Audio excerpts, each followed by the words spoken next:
Eu vou falar sobre o maior empreendimento do mundo. E o maior empreendimento do mundo é, sem sombra de dúvidas, a igreja. Imagina um negócio que passou por todas as crises e sobreviveu. Imagina um negócio que funciona em todas as culturas, em todos os lugares, e hoje é muito maior do que ele era quando ele começou. Esse negócio, que obviamente é a igreja, ele escalou muito, ele cresceu muito, mas eu queria mostrar para vocês o porquê isso aconteceu, e eu queria mostrar para vocês como vocês podem colocar isso no negócio de vocês. E quando a gente entende então que um princípio bíblico é a multiplicação, temos que entender então qual foi o empreendimento que mais multiplicou na história. E o empreendimento que mais multiplicou na história, claramente, foi a igreja. Só que a igreja, ela pegou tudo que deveria ser feito e registrou isso num manual. Esse manual é a Bíblia. E nesse manual, que é a Bíblia, existem uma série de coisas que foram registradas lá. Então foi registrado todas as regras de convivência que a gente deveria ter, foram registradas as condições para a gente ser promovido nessa situação, foram registradas as histórias e aprendizados das pessoas mais bem-sucedidas da história, foram registrados conselhos de negócios. Então, a gente olha para a Bíblia, cada um interpreta ela sobre um ângulo diferente.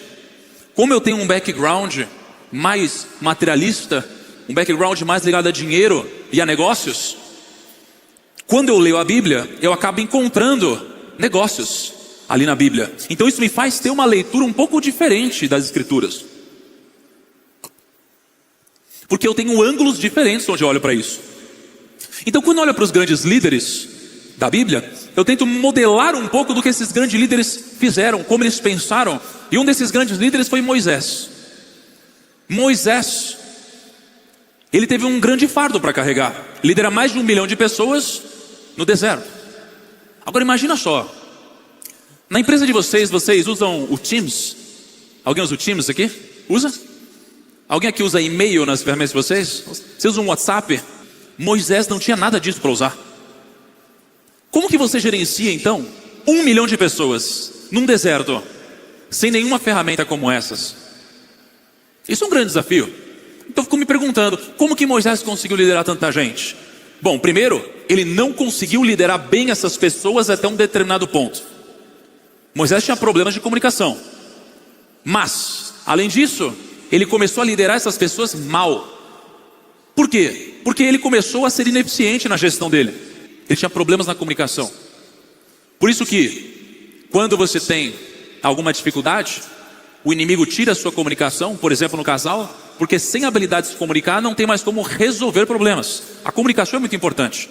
E não só isso, Moisés tinha uma grande dificuldade, ele tinha um grande objetivo. Então ele tinha um fardo muito pesado. E se ele tinha um fardo muito pesado e não conseguia realizar esse fardo, ele precisava de uma intervenção. Deus, ele vai mandar pessoas para falar com você nos momentos de dificuldade, mas nem sempre você vai ouvir. Então no momento de dificuldade, Deus manda pessoas, Deus manda mensagens, Deus manda sinais. E a gente muitas vezes ignora os sinais, porque o empreendedor, ele é controlador. E Moisés estava sendo controlador. Como ele estava sendo controlador? Bom, o sogro dele, chamado Jetro, veio até ele e falou: Moisés, você tem um grande fardo para carregar. Então a primeira mensagem para Moisés é: divide esse fardo. Aí Moisés entendeu a mensagem. Era muito pesado o fardo. Jetro pediu para ele dividir o fardo e ele dividiu. Só que a próxima pergunta de Moisés é: com quem eu divido esse fardo? Essa é uma pergunta lógica. Então você, aqui na terra, deveria, por acreditar nos princípios bíblicos e acreditar em Deus, que a sua missão aqui na terra é grandiosa. Porque não tem como você conhecer a Jesus e não querer contaminar as outras pessoas. Isso é uma missão que não vai acabar. É uma missão que você vai até o final da sua vida com a maior intensidade de todas, porque se você não fizer isso, algo está errado. Então a missão de Moisés era muito grande. E no momento das dificuldades, Deus vai mandar alguém. Mandou Jetro. E Jetro disse: divide o fardo. Ele falou: beleza, divide o fardo. A próxima pergunta é: com quem? Porque essa é uma próxima pergunta: com quem você divide o fardo? E aí Jetro respondeu. Jetro basicamente disse que Moisés precisava dividir esse fardo com 4 tipos de pessoas. Primeiro, ele precisava dividir o fardo com homens capazes. Isso é a primeira coisa. Moisés, escolha próximo de você homens capazes. Homens capazes são aqueles capazes de aprender. Segundo tipo de pessoa então que você precisa ter na sua empresa são os homens tementes a Deus. E o terceiro tipo são pessoas que são dignas de confiança. E o quarto tipo, pessoas que são inimigos dos grandes desleais. Isso daqui é um conselho bíblico. Então veja só, quando eu leio a Bíblia, eu fico procurando de alguma forma manuais sobre empreendedorismo dentro dela. Então aqui eu tenho claramente um checklist de contratação. Vou contratar alguém? Checklist. É alguém capaz? É. É uma pessoa temente a Deus? É. É alguém que é digno de confiança? Merece a minha confiança? É. É inimigo do grande desleal? É. Beleza. Gostei dessa pessoa. Então o primeiro conselho foi dividir o fardo. O segundo é com quem? Com essas pessoas. Qual que é a terceira pergunta que Moisés deveria fazer então?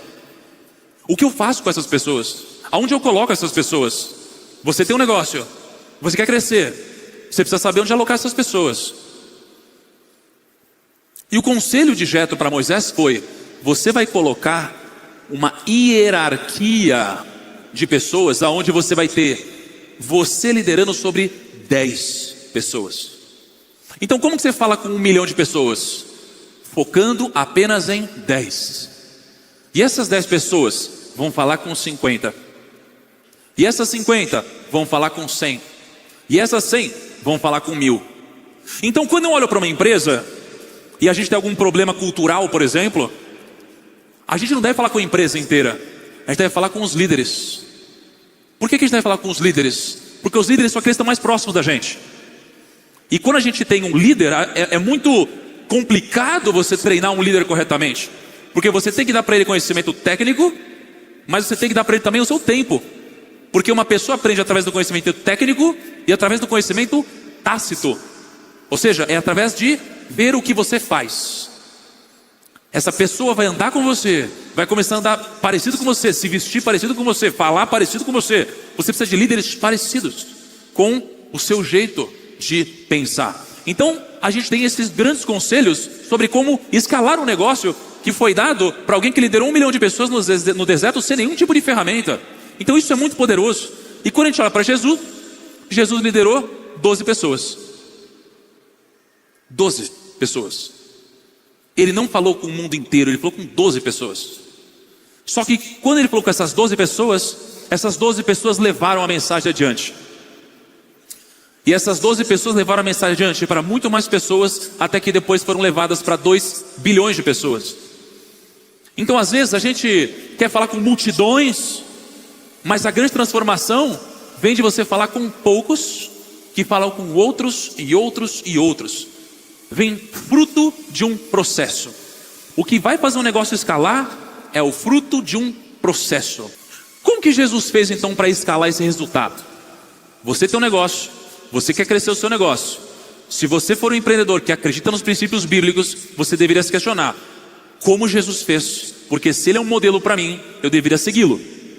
Se eu olho para Jesus e modelo e tento parecer mais com ele, eu deveria me preocupar em como que ele pensou em escala. E Jesus usou de 2 coisas para escalar essa iniciativa empreendedora. Basicamente, time e visão.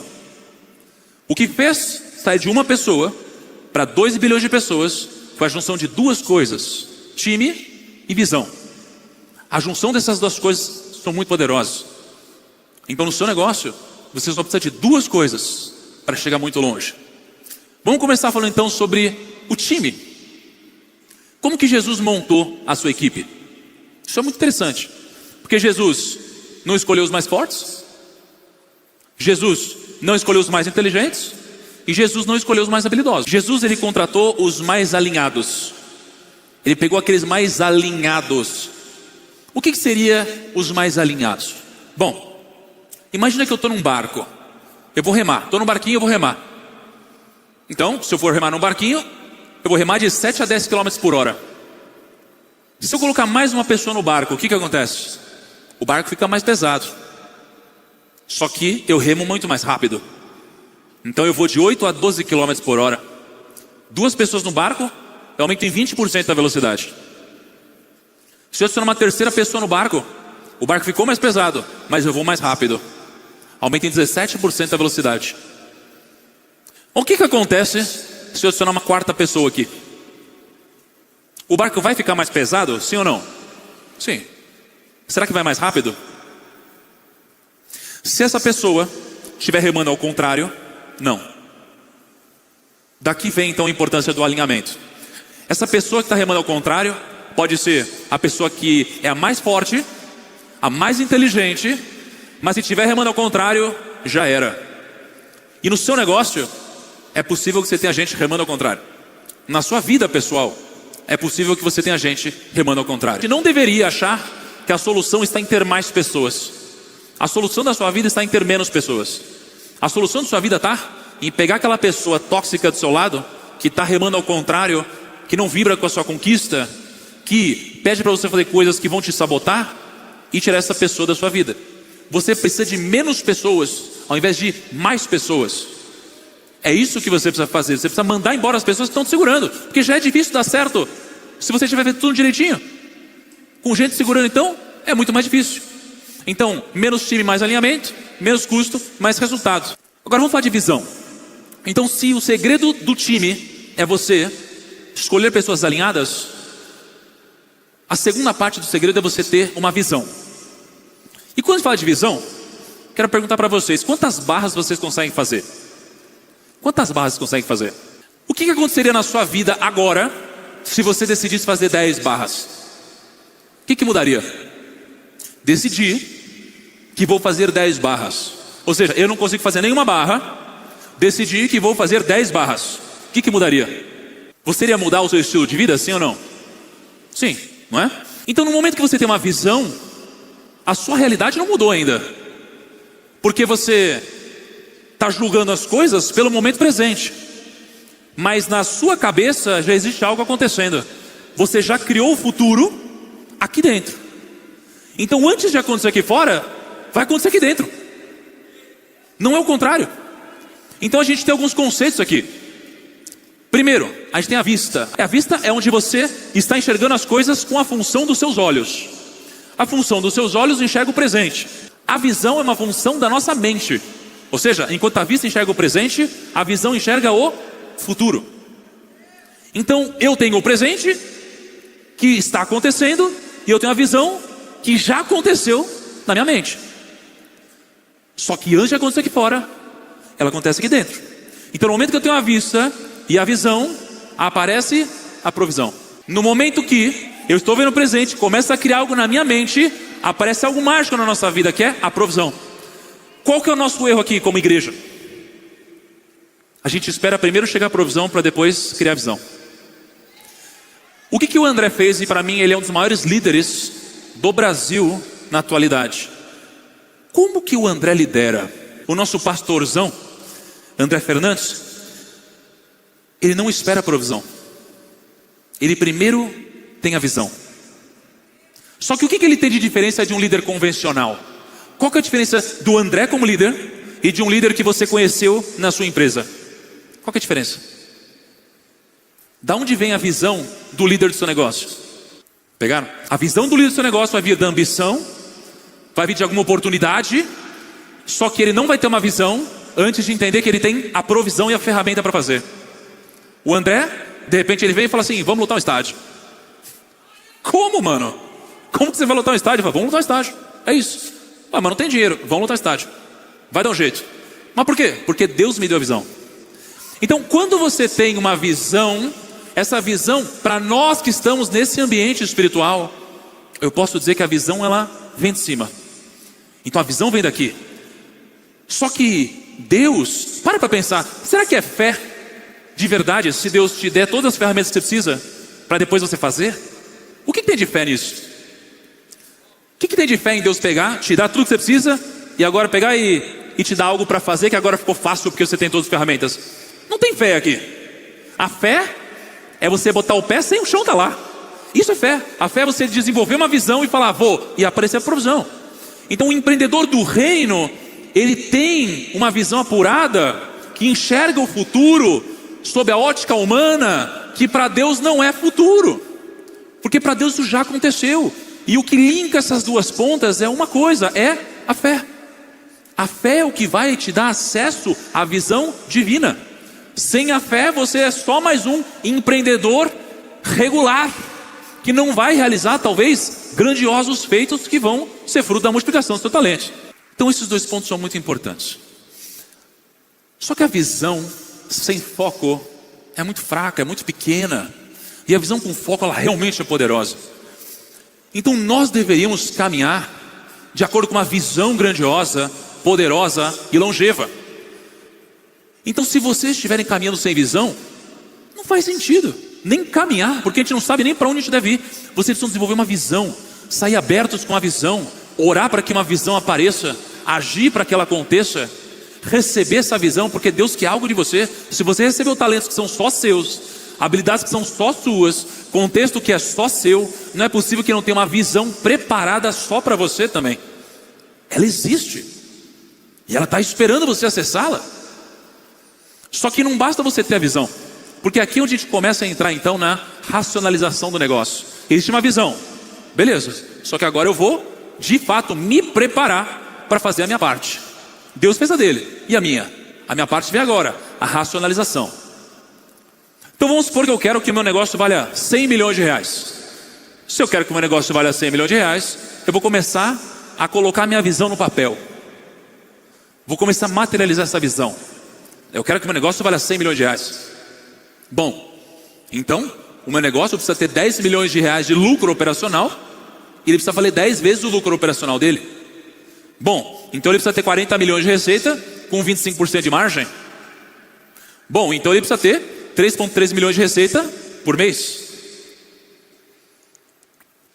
Ele precisa ter então 2.200 clientes por mês, pagando R$ 1.500 cada um. Então eu preciso ter 22 mil leads qualificados no mês. Então eu preciso ter 20 vendedores, falando com 50 leads qualificados por dia, 22 vezes por mês. Isso daqui é a racionalização da minha visão.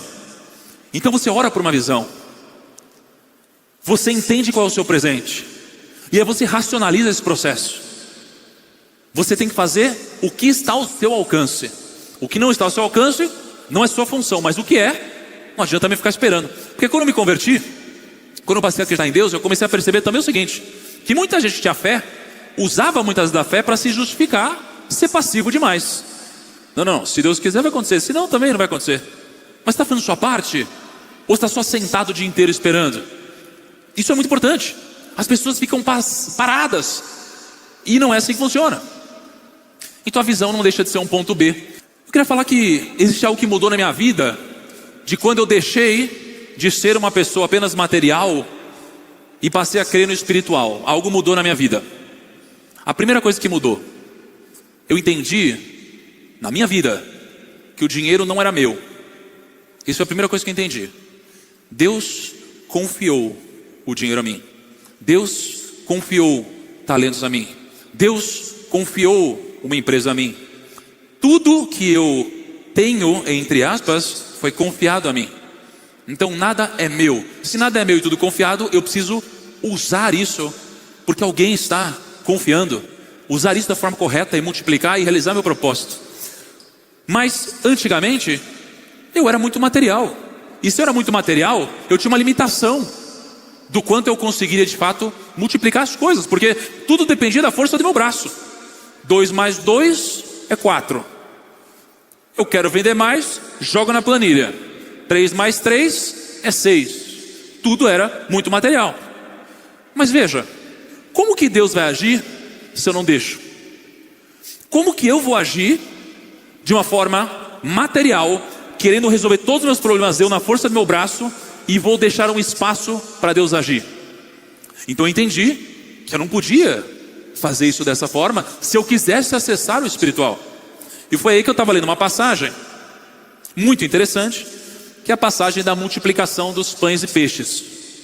Nessa passagem em Mateus 14, 13 e 21, basicamente Jesus tinha acabado de passar por um grande problema. Um amigo dele tinha sido executado.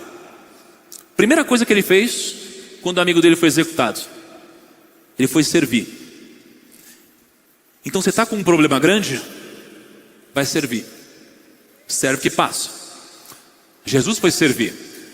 E o que Jesus foi fazer? Foi fazer milagre. Está passando por um momento difícil? Serve. Ajuda os outros.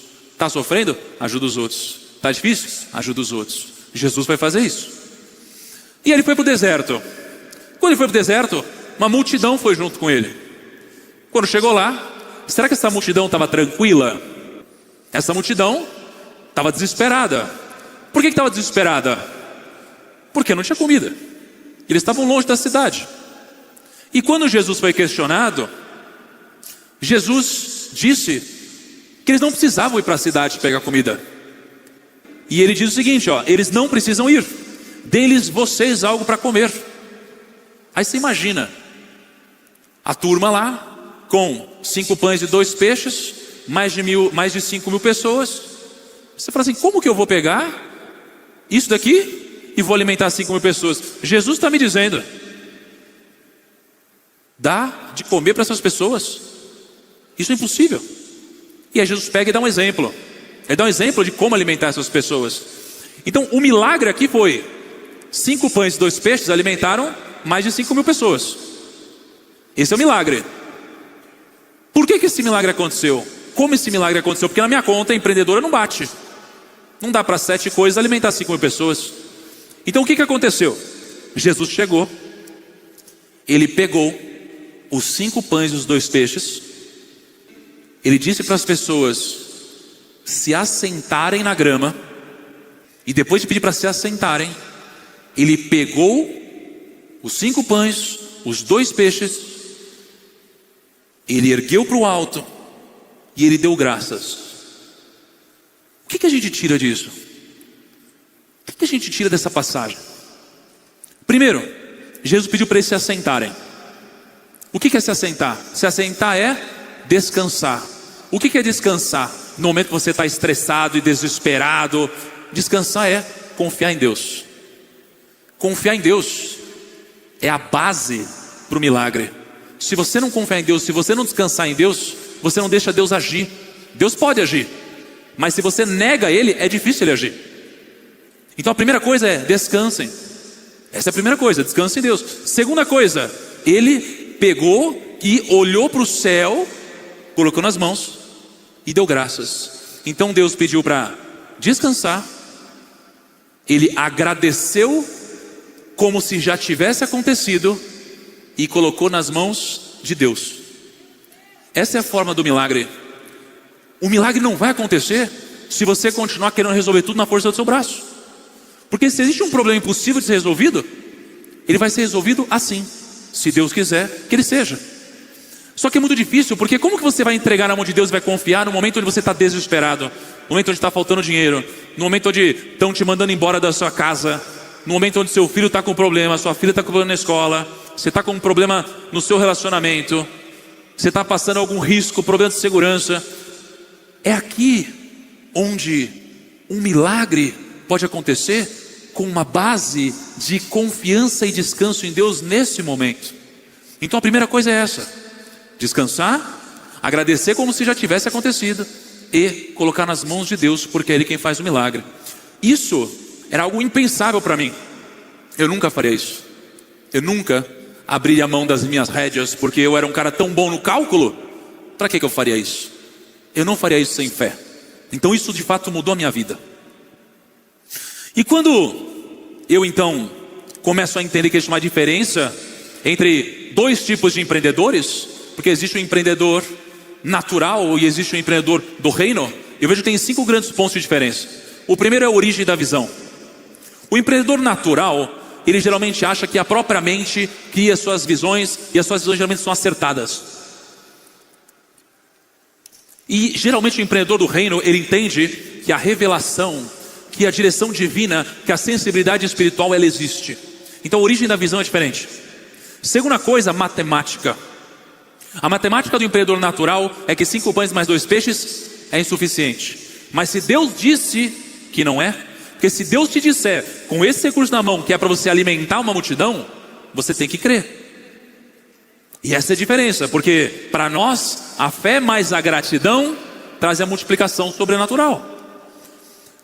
O timing é extremamente importante também, porque o empreendedor natural, ele quer correr o tempo todo. Meu Deus, eu preciso correr.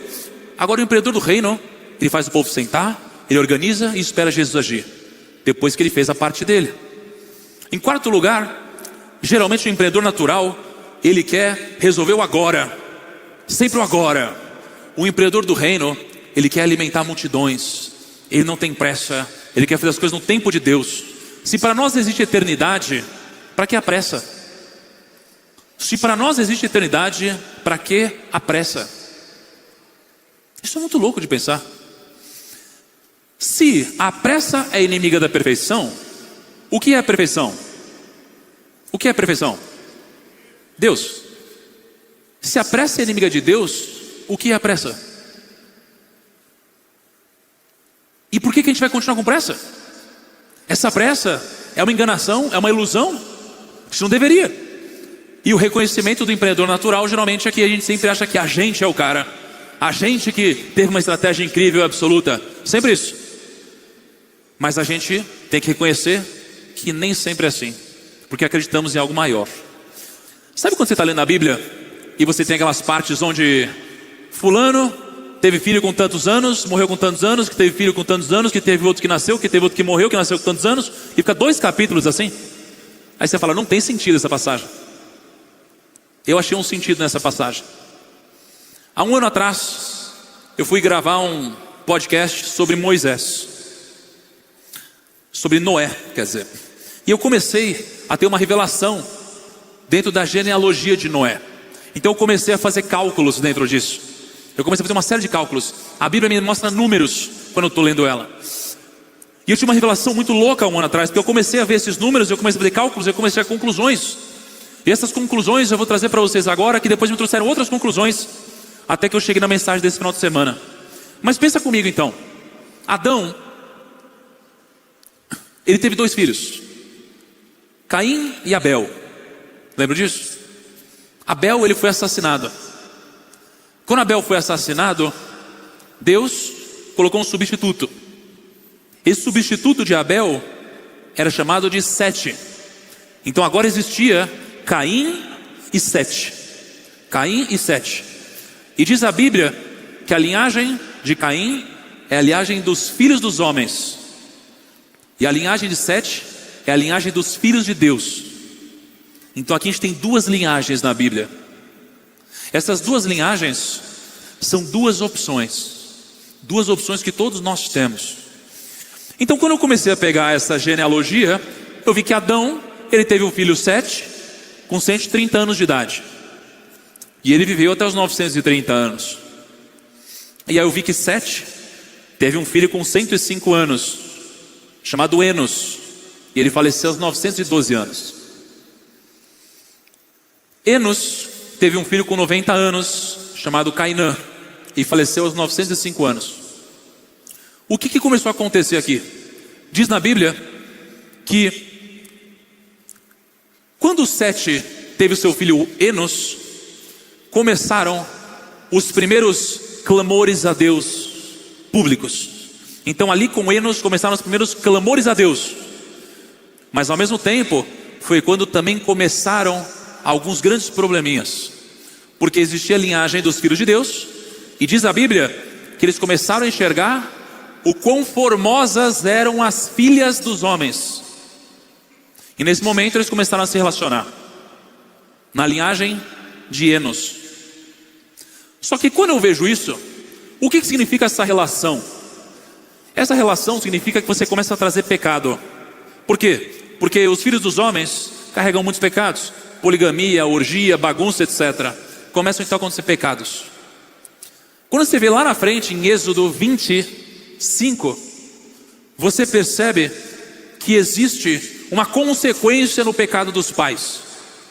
A consequência é que o pecado dos pais visita os seus filhos até a 3ª e 4ª geração. E se isso está escrito na Bíblia, isso é verdade. Pois bem, a gente teve então Cainã, a gente teve Malalel e a gente teve Jared. 3 gerações sem nenhum impacto na Bíblia. Nenhum impacto. Nada aconteceu. Pelo menos não foi mencionado dentro dessas 3 pessoas. E aí nasceu Enoque. Enoque é a 4ª geração. Só que diz que Enoque teve um filho com 65 anos. Caminhou com Deus por 300 anos. E foi arrebatado aos 365 anos. Então eu comecei a fazer alguns cálculos. Se Enoque caminhou com Deus por 300 anos e viveu 365, logo Enoque conheceu Deus em algum momento dentro da sua vida. E ele conheceu Deus exatamente com 65 anos. 65 anos foi a idade que Enoque teve seu filho. Então a paternidade apresentou Deus para Enoque. A paternidade foi muito forte, porque foi o que apresentou Deus para Enoque. E diz que ele foi arrebatado aos 365 anos. Assim como Elias, ele não morreu, ele foi arrebatado, ele foi levado. E se ele foi levado, isso significa que ele caminhou com Deus. Porque é dito que ele caminhou com Deus. Mas a Bíblia tem uma promessa para quem caminha com Deus.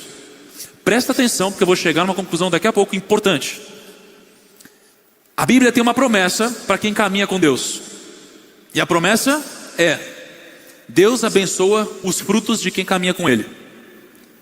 Se isso é verdade, e de fato tudo o que está na Bíblia ali é verdade, então significa que os frutos de Enoque deverão ser abençoados.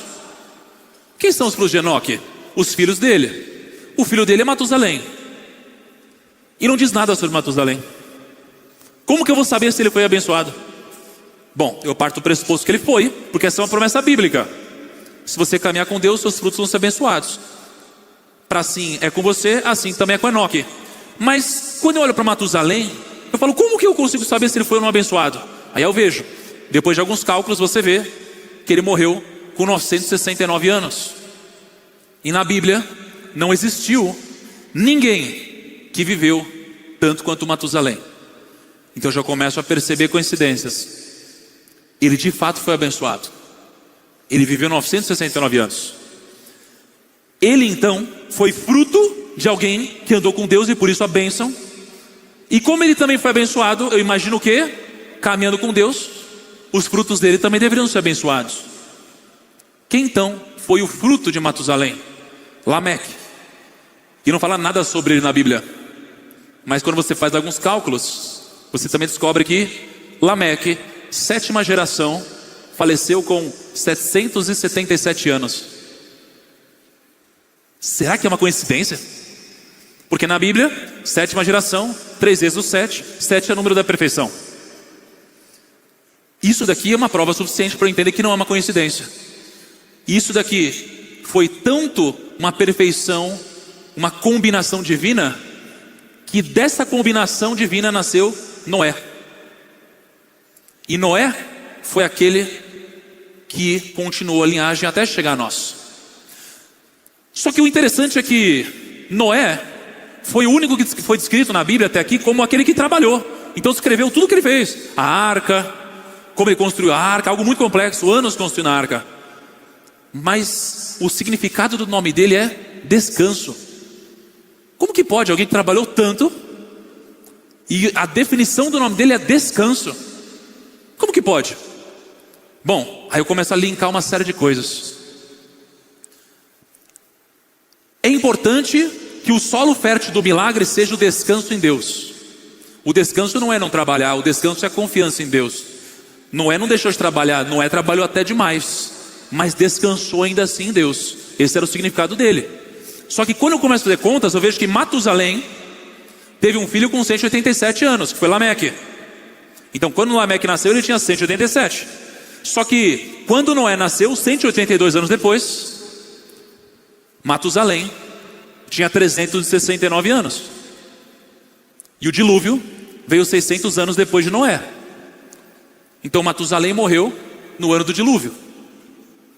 Olha que coisa. Ou seja, ele foi tão abençoado como um fruto abençoado de quem caminhou com Deus, que era o seu pai Enoque, que Deus esperou até o último instante para que ele pudesse ser de alguma forma aliviado e não passasse pelo juízo assim como os outros. E Lameque, com 777 anos, morreu 5 anos do dilúvio para que ele pudesse ser poupado disso. Então, quando eu começo a olhar para os números e para os significados, eu começo a ficar intrigado com tudo isso que eu leio. Então eu decidi me aprofundar ainda mais nos estudos. Esse final de semana eu cheguei à maior conclusão que eu já tive sobre a Bíblia. A Bíblia é composta de uma série de livros. Eu não sei quem já leu a Bíblia inteira, mas isso daqui que eu vou mostrar para vocês aparece em Gênesis 5. E eu comecei a puxar o significado de todos os nomes da genealogia de Adão até Noé. Então você começa a puxar o significado no hebraico. E aí você vê o significado disso. E você anota isso. E eu já fiz esse dever de casa. Adão significa homem. Sete significa designado, nomeado. Enos significa fraco e mortal. Cainã significa possuído e lamentoso. Malalel significa o Deus bendito. Jared significa descerá. Enoque significa consagrado e instruído. Matusalém significa sua morte trará. Lameque significa desespero. E Noé significa descanso. Então eu comecei a pensar, se todos os números bateram e tudo foi perfeito, nada foi colocado por acaso na Bíblia, nada, nem o nome. Então eu pensei, isso daqui deve ter algum sentido. E eu vou mostrar para vocês agora o grande sentido que está em Gênesis 5 e que talvez ninguém tenha percebido até então. O homem é designado frágil e mortal. O Deus bendito descerá, consagrado. Sua morte trará o desespero, mas também o descanso.